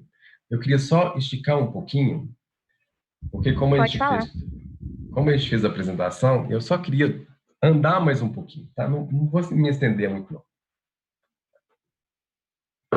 Então, tá. Então, já viu o núcleo, já viu o nucleolo, já viu o citoplasma. E agora, a gente também precisa entender também um pouquinho como é que é a estrutura do material genético. A estrutura do DNA. O que é um DNA? Tá? Então, o DNA ele é importante porque todas as células têm DNA, né? E o DNA de todas as células é o mesmo, né? Por exemplo, o DNA que está na célula, por exemplo, do meu tecido muscular, é o mesmo DNA que está no meu fígado, que está no meu pâncreas, porque o DNA é o mesmo dentro das células, né? Por isso que você consegue fazer teste de paternidade, porque se você pegar qualquer tipo de células, né? Célula da mucosa, se você coleta o sangue, todas as células têm o mesmo DNA. O DNA não muda dentro das células, porque senão a gente seria um mutante, né? Então, dentro das células, existem diferentes tipos de células dentro dos nossos organismos, mas em todas essas células, o material é o mesmo. Não existe diferenças. Entretanto, quando a gente fala de material genético, a gente está falando de duas moléculas. A gente está falando de DNA e está falando de RNA. Nesse momento, a gente não vai falar de RNA, a gente só vai falar de DNA. Então, coisa importante, dentro das células, todas as células têm DNA? Tem. O DNA é o mesmo? Sim. Todas as células têm RNA? Tem. O RNA de todas as células é o mesmo? Não. Porque o RNA está relacionado com síntese proteica. Então, se você pegar uma célula do fígado, o RNA que está na célula do fígado é diferente do RNA que está na célula do intestino. Por quê? Porque o RNA que dá origem a uma proteína, a proteína que é encontrada no fígado é diferente da proteína que é encontrada no intestino. Então, se a gente tem proteínas diferentes, você indica que você tem moléculas de RNA diferentes. Então, presta atenção. Todas as células do DNA é o mesmo? Sim. Dentro de todas as células do RNA é o mesmo? Não. Por quê? Porque isso está relacionado com síntese proteica. As proteínas são diferentes dependendo do tipo de células. Então, proteínas no fígado são diferentes da proteína do intestino. Por isso você tem RNAs diferentes. Mas o DNA é o mesmo. Tá?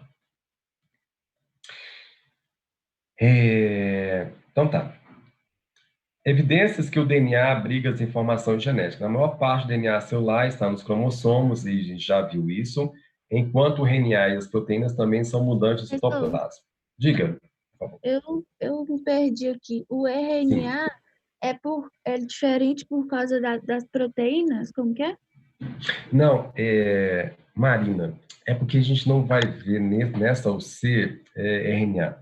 É assim, se você olhar... eu acho que a gente vai falar de transcrição e replicação um pouco mais para frente, aí você vai entender melhor. Assim, Marina. É só a diferença do DNA do RNA, assim, por que ele não vai estar em tudo? Assim, Marina. Toda vez que você fala de RNA, porque todo o RNA, ele vai dar origem a uma proteína. Vamos começar assim. Dentro das células tem um DNA. digamos que o DNA ele contém informação de tudo que você imaginar dentro do nosso organismo. Todas as informações dentro do nosso organismo, para produzir enzimas, para produzir proteínas, para produzir diversos componentes, toda essa informação está no DNA.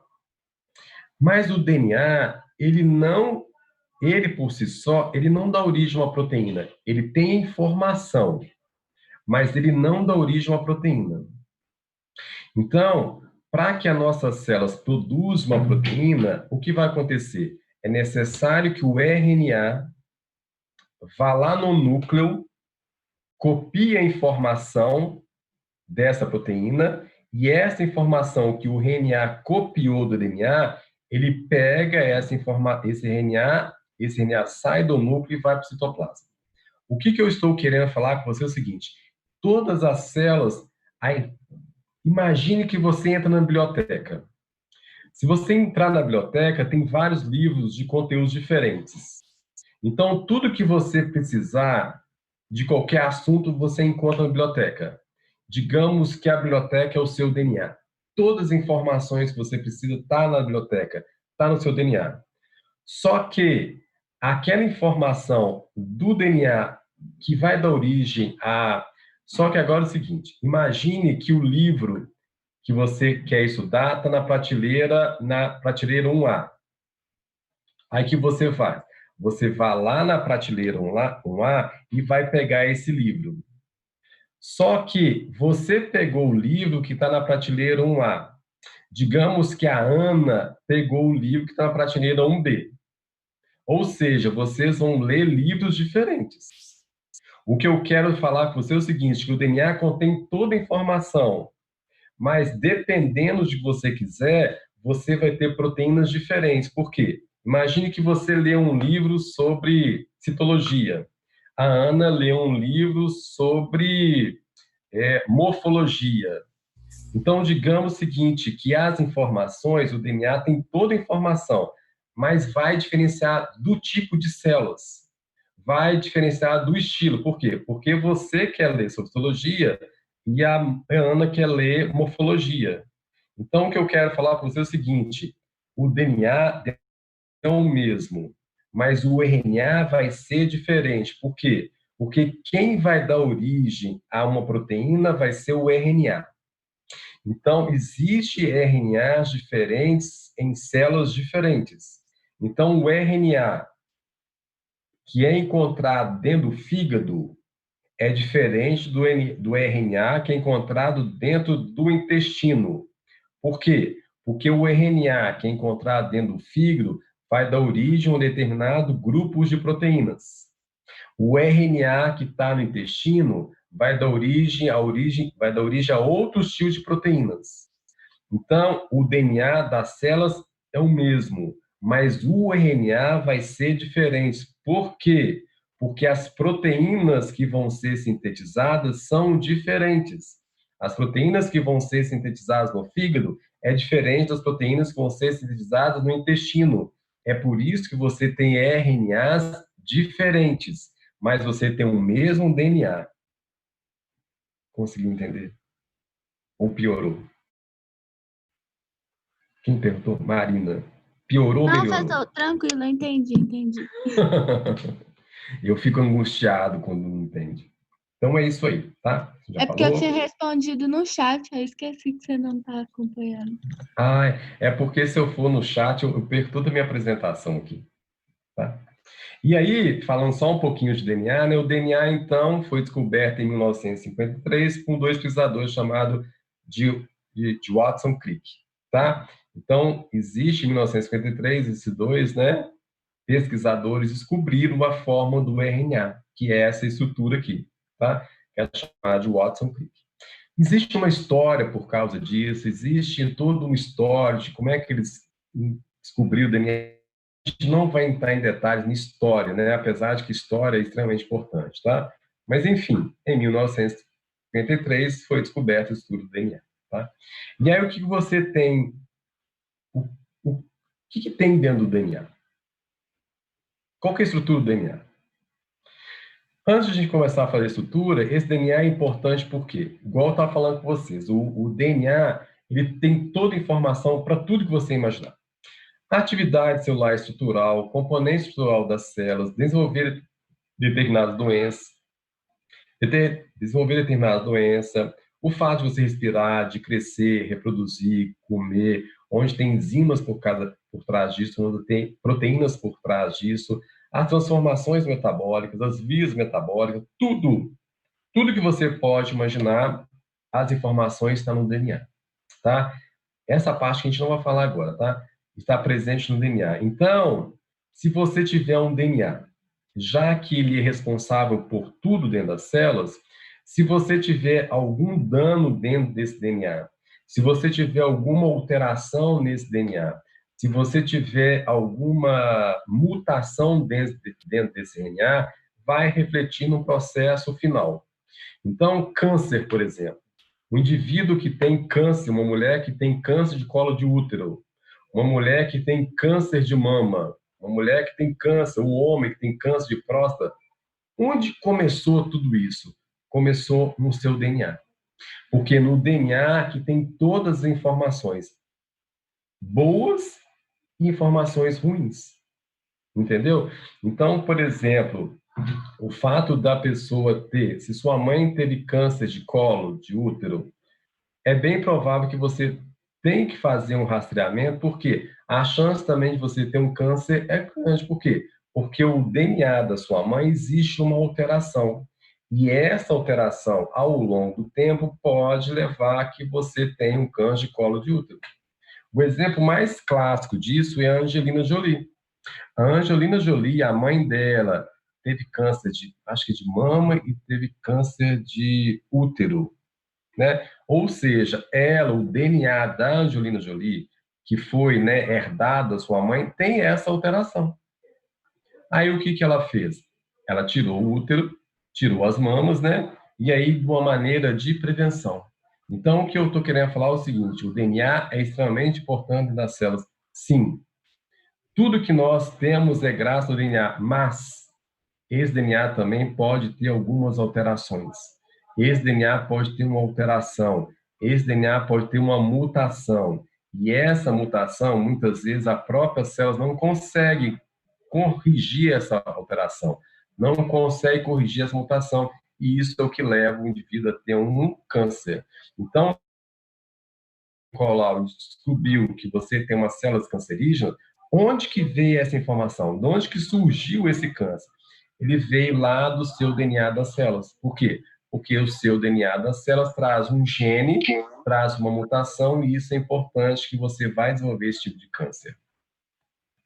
Entendeu? Então, por isso que é importante você entender a estrutura do DNA, para você entender onde pode acontecer essas mutações. Tá? Só mais 5 minutinhos.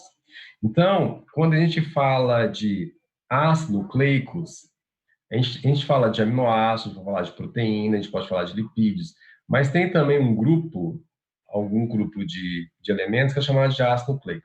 Toda vez que você ouvir falar de ácido nucleico, você está falando de proteínas? Não. Você está falando de enzimas? Não. Você está falando de lipídios? Não. Você está falando de RNA e DNA.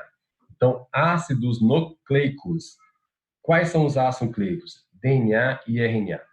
No nosso caso, nós vamos nos ater somente ao DNA. Nós não vamos nos ater ao RNA. Beleza? E esse DNA, que a gente não vai ver hoje, a gente vai ver na próxima aula, esse DNA ele tem uma certa organização. Esse DNA ele tem uma certa estrutura. Então, na próxima aula, nós vamos estudar justamente isso, a estrutura do DNA. Então, quando você olha para um DNA, por exemplo, quando você olha para uma proteína, o que você espera que tenha numa proteína? Aminoácidos. Quando você olha para um lipídio, o que você espera ter um lipídio? Ácidos graxos.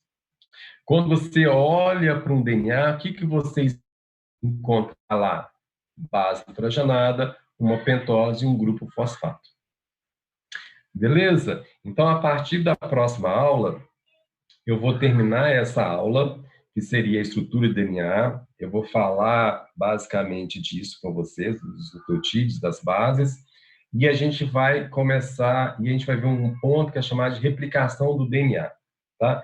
como é que o DNA vai ser replicado. E, paralelamente, existe uma prática que a gente faz sempre com os alunos, né? Quando eu dou biomol, né? Quando eu dava biomol separado, é uma prática para a gente montar a estrutura tridimensional do DNA, né? E essa estrutura tridimensional do DNA, nós precisaríamos, né? Não é obrigatório trazer, isso é uma sugestão de quem quiser montar uma estrutura tridimensional do DNA. Então, para fazer essa estrutura tridimensional do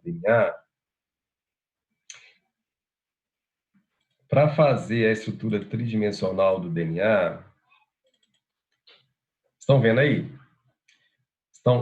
Tá compartilhado? Sim. Tá. Para fazer a estrutura do DNA, é necessário a gente ter o quê? Bala jujuba. É necessário que a gente tenha um arame fininho, tá? E palito de dente, para a gente construir nosso DNA, na estrutura tridimensional do DNA. É uma prática, como eu falei com vocês, que a gente dá né? Se a gente tivesse um presencial, todo mundo adora fazer ela, porque você sai, né? Aí leva para casa e mostra, olha, esse aqui é o DNA da certo. Então, semana que vem a gente vai fazer, eu vou fazer com vocês, né? Não sei como é que eu vou fazer aqui, mas eu vou mostrar para vocês como é que é montar uma estrutura tridimensional desse DNA. E para isso, né? Quem quiser trazer, quem quiser tiver aí, leve em consideração bala jujuba, arame e um palito. E aí a gente vai montar a estrutura tridimensional. E é legal que, né, as balas jujubas, como tem cores diferentes, vão ser as bases diferentes do seu DNA. O palito de dente vai ser as ligações que unem as bases nitrogenadas. E o arame vai ser uma ligação que faz a sustentação do seu DNA. Tá? Assim, é uma maneira de fazer uma prática virtual. Tá? Então, semana que vem a gente vai fazer isso. Vai terminar essa parte e vai fazer essa prática aqui, para que a gente possa montar a estrutura tridimensional do DNA. Beleza? E amanhã, como não deu tempo de falar hoje, né? Amanhã a Lorena vai começar a falar de anatomia de colo do útero para vocês, vai falar de ectocele, endocele. Então, ela vai continuar esse caminho. Beleza? Então, é isso, tá? Alguma dúvida, né?